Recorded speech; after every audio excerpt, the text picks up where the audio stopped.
So this thing here for it's actually a muted synth. It doesn't play anything. It's a silent. It's playing. The chords are there, but I could have just one note, and it wouldn't make any difference. And what this does, even if it's mute, it actually helps a lot, because this is what's going to control the pumping on the reverb on this one. Hold on, let me.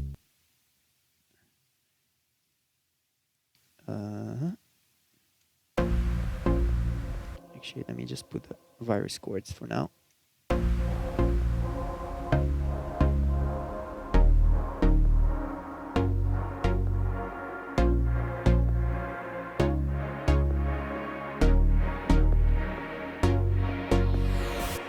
So the whole magic of the pumping reverb, it's done by the classic Logic compressor. If I turn it down, turn it off.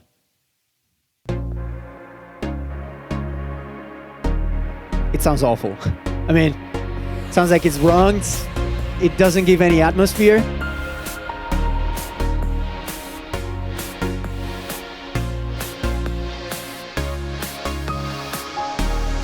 Well, this one definitely helps you to it takes you to the next chord.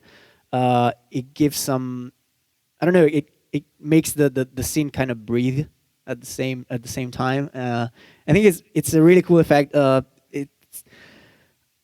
you probably heard it if you're familiar with the genre on Sun and Moon for the first time, but it was used way before. But it's definitely a really good way to make everything more interesting.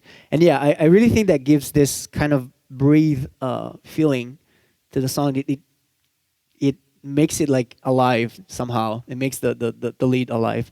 Now let me explain what this does. Are you guys familiar with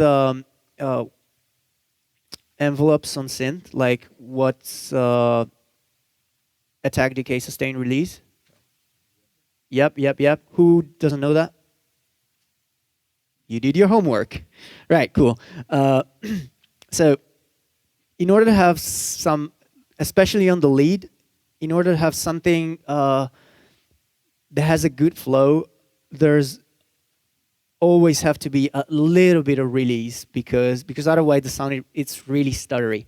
Unless you want to do those kind of stubby sounds that are especially used in house music right now, just like pure soul chords that hits and goes right away.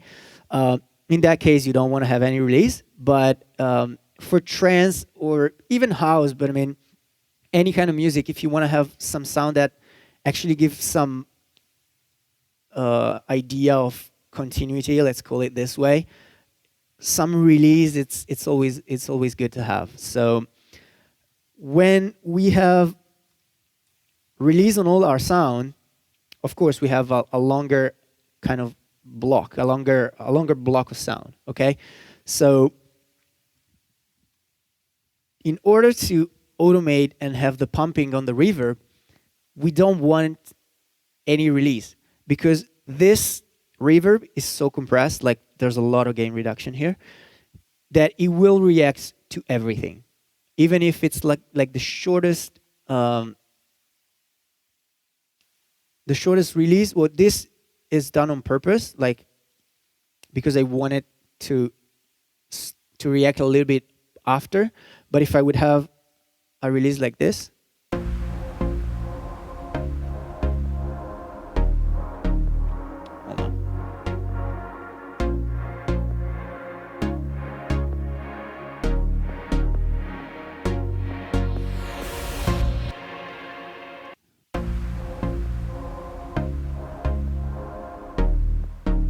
right.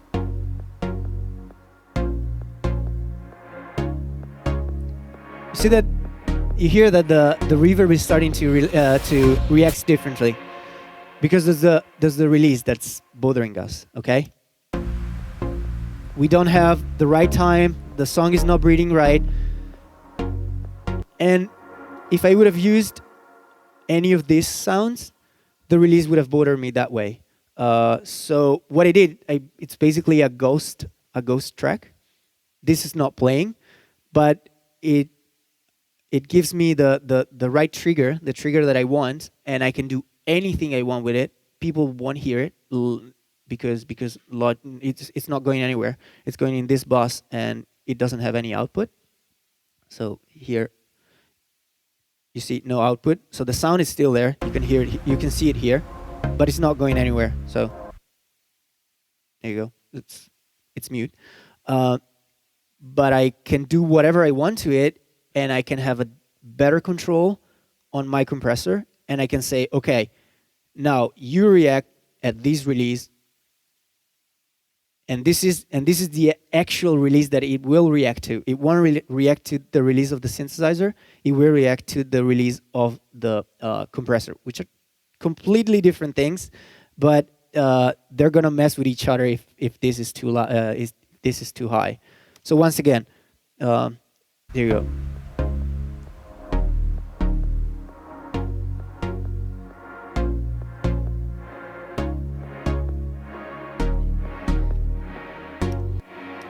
Cool. So, not with this one. For some reason, probably I got like really lazy. Yeah. Another thing is that this track actually took like I think 6 months to. It was 6 months in work. We got to a point where we were like, okay, we just really need to finish this, and I'm never happy. I'm really hard on myself with this kind of things. I'm like I if I could, I would probably change it again. I would change the percussion. I would change a lot of things. And I am a bus kind of guy. Like I like to put everything into a bus, compress everything together because I think it does the trick most of the time. However, with a bit of experience, I learned that it doesn't matter what you do. I mean, as far as it sounds good, I think it sounds really good, and I was like, well, maybe I can put it into a bus, but why bother? It sounded like I wanted it, and yeah, definitely not this time. It wasn't necessary. Yep. This is Art Acoustic. Which is probably one of the best in my opinion for this kind of big reverbs. It's really, I think it has a really nice stereo image. It has a really lush sound. It really warm as well. There's this other one, the Valhalla, that's really good as well. But yeah, let's say these two are my favorites. Definitely my favorite. Yeah. Any other question or yeah? Yeah. Would you mind going over the kind of noisy hats that you got kind of in the intro and then some of the fills? Sure. Yes, because I am partially stupid. Yes, I do do create all my percussion. But yeah, that's my being a control freak. That same reason as to why I need to know how to do a wobble. I need to know how to do percussions. I have nothing, absolutely nothing against people who use samples. I actually have a big respect for them because I can't do it. And I mean, it's easier. Again, like I was working with another guy in the studio last week, and he was using sample over sample and preset, and I was sitting there. I was like, damn, I need to learn how to do that, and literally it is learning for me. And you might say, well, you just need a sample, and you just need to find a sample and literally drag it in your session, but I need to learn how to do that probably. Again, there's nothing wrong with that, but I'm one of those guys who's like, maybe I could use some 808 hats in there, in this kind of part of the groove. I always want to make it more interesting, and so yeah, I program everything. Oddly enough, I'm not one of those guys who will tell you, your kick has a peak on 150 Hz. Can you please turn it down 2 dB? You'll never hear anything coming like that coming out of my mouth, because I don't think that's really necessary. And I'm pretty sure that people on their iPod headphones will never notice if there's a peak at 150 Hz, unless it's like a huge peak. But yeah, going back to your question, let's have a look at the whole percussion part. Yeah, another thing, I'm extremely unorganized in my life. However, I can tell you what is what, pretty much what is what in every channel in my project, and it goes from kick, percussion, bass. These are melodic stuff. I'm gonna play to you later. Pink usually is voices. Purple stuff, pads and stuff like that. So as soon as you asked percussion, I know that everything is right here. So yeah, another thing is learn how to organize your project. Learn how not to do a project like this as well, because it's not good. You don't want to have this. 60 channels usually are enough, unless you're like me. But yeah, learning how to structure a project, and actually working on that kind of template every time, like kick first, bass always of a certain colors, every type of sound always in a certain color. It will speed up your workflow, and workflow is something that I really want to talk about as soon as we move on from the question. So percussion, there it is.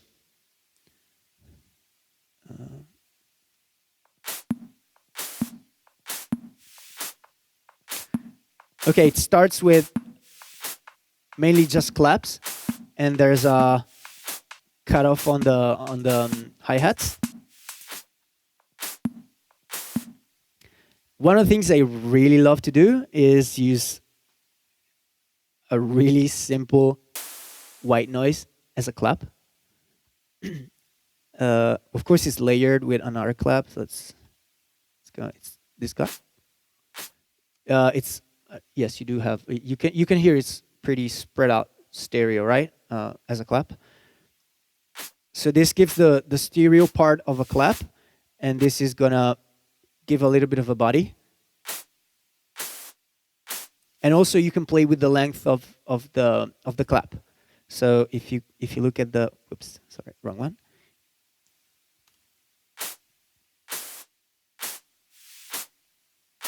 So this already, it's creating a groove.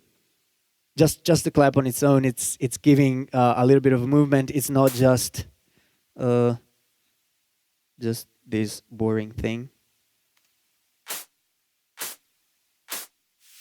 This region is literally not going anywhere. So there's the second clap is a little longer. The last clap is a little shorter. It's literally milliseconds, but you can usually feel those kind of little tricks. Then I'm bringing in the percussion. Just offbeat kind of percussion, nothing crazy.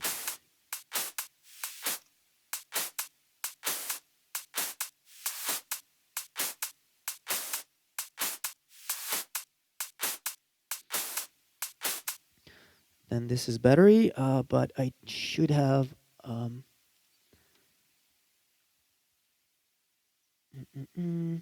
should have this program part, because I had to render it down because my computer was dying. No. I saw one battery. There you go. No, that's not it. Sadly, I rendered it down.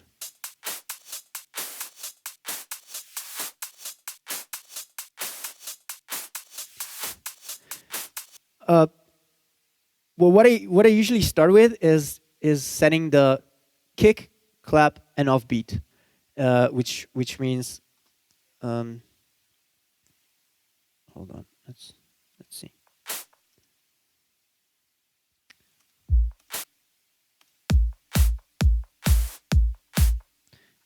And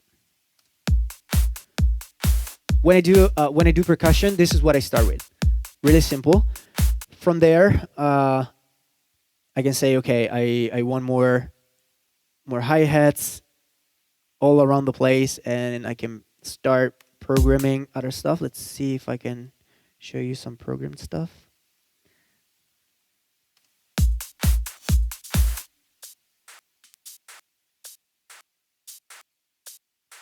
So everything, this is just like a little groove that's gonna move the whole percussion part. Let's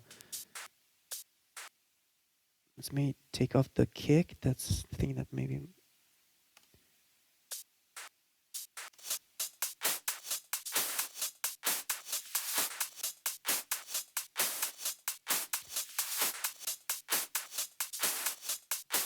It goes like higher and then goes lower.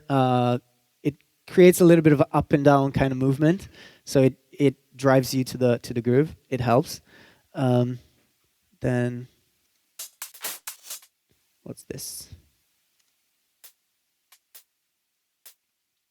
This is not offbeat, so it's gonna create. It's gonna help jumping from the offbeat to the next kick. So let's play the kick again. Oh, sorry. Yeah, I know. I'm just trying to find just kick and.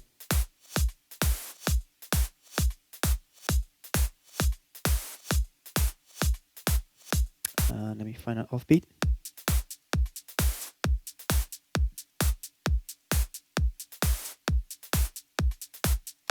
And you could technically already make a whole beat just with what you have right here. It moves the track a lot already. And as you can see, it's just really simple. I mean, you only have 4 places where you can put your stuff between a kick and another one. So yeah, definitely offbeat, and definitely the kick when you start. So it would be right now. I'm just putting it out just to show you where the place is. Of course, kick, offbeat, clap on the second kick, offbeat again. Maybe some offbeat. Let's put it. Okay, this is our fake clap. This would be the offbeat again, and you can technically restart your groove from here. So all you need is actually this, from here to here. Everything that you're gonna do after, it's simply adding more sound in a way that they don't clash against each other and they don't stop the flow. One of the things that I learned is that usually sounds here tend to break the flow. So right after the kick, while sound right after the half beat tend to give more flow. So let's give a quick example.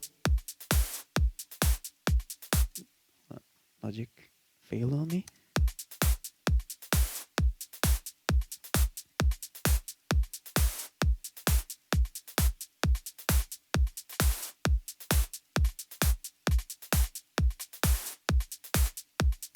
Like, I don't know if you feel it, but to me it's not right. There's something missing.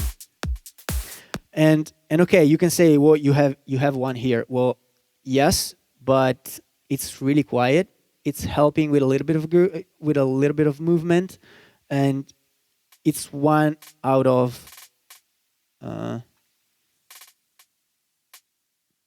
so the original groove would be this one. It's 1 every 8 kick, 1 every 4 kick. So it's just a little head that's gonna help with the groove. So Yeah, what I can suggest when you're making a groove, once again, kick, clap, offbeat. The offbeat is always in the middle. And then put the one right after.